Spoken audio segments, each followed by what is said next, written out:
నమస్కారం. ఆహ్, కొద్ది రోజుల క్రితం నేను ఈ ముదిరిన బెండకాయల మీద ఏ విధమైనటువంటి రసాయనం ఉపయోగిస్తే అవి మళ్ళీ లేతగా మారుతాయి అనే దాని మీద ఒక వీడియో చేశాను. చాలా గ్యాప్ వచ్చింది. చాలామంది అడుగుతా ఉన్నారు. ఇట్లా కాకుండా మీరు ఇదిగా నేను మీ అందరికీ తెలియజేసేదేంటంటే, ఇది నాకు హాబీ కాదు, లేదా ప్రొఫెషన్ కూడా కాదు.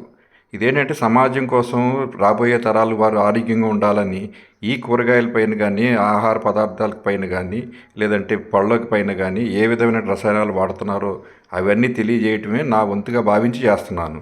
ఇవన్నీ మీరు ఉపయోగపడతాయి అనుకుంటే మీరు చూడండి. అంతేగాని ఎక్స్టర్నల్ ట్రావెలింగ్ అనేది ఉండదు దీంట్లో.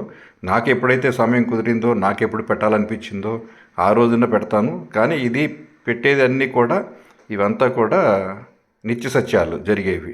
సో ఇప్పుడు మనకు పాత దీంట్లోకి వెళ్ళినట్టయితే మన కార్యక్రమంలోకి ఈ బెండకాయలు అనుకున్నాం కదా, ఇట్లాగా ముదురుతాయి అని. ఇదే బెండకాయ మీద కనుక మీరు ఒక పదార్థం చెప్తాను. అది అది కనుక చేస్తే ఇది అప్పుడు ఇదే బెండకాయ ఈ విధంగా తయారవుతుంది అనమాట. అంటే లేతగా ఇలా అనగానే ఇరిగిపోతుంది అనమాట. అదే బ్రోమైడ్ అంటారు దాన్ని. ఈ బ్రోమైడ్ని దేనికి ఉపయోగిస్తారో కూడా చెప్తాను. మన పొలాల్లో ఎలకలు ఉంటాయి.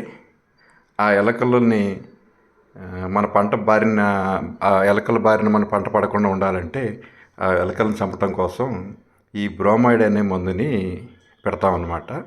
పెడితే అవి తిని చనిపోతాయి. అలాగా పంటను కాపాడుకోవడం జరిగేది. అదే బ్రోమైడ్ని ఇప్పుడు దీని మీద ఉపయోగిస్తూ ఉన్నారనమాట. స్ప్రే చేస్తారు. స్ప్రే చేసిన 24 గంటలకి ఇవి ముదురు బెండకాయలు కూడా మీకు ఇలాగ లేతగా అంటే టైట్ అయిపోతుంది. టైట్ అయ్యేటప్పటికి అవి ఇరుగుతాయి అన్నమాట. స్ట్రెంత్ అయినట్టు అయ్యి ఇరుగుతూ ఉంటాయి. సో దీని యొక్క ఈ ఉద్దేశంతో ఇది మీకు తెలియజేయాలనే ఉద్దేశంతో నేను చేస్తున్నాను. ఈ ఈ ఈ ఎంత బ్రోమైడ్ అనేది మన దాంట్లోకి వెళ్తుంది, ఎన్ని సెల్స్ మీద మన యొక్క లోన్ ఉన్న సెల్స్ మీద అది యాక్ట్ చేసి రాబోయే తరాల మీద ఎంత దుష్ప్రభావం పడుతుందో ఆలోచించుకుని ప్రతి ఒక్కళ్ళు కూడా ఎవరికి వారే కూరగాయలు ఇంట్లోనే పెరట్లోనే పండించుకోండి.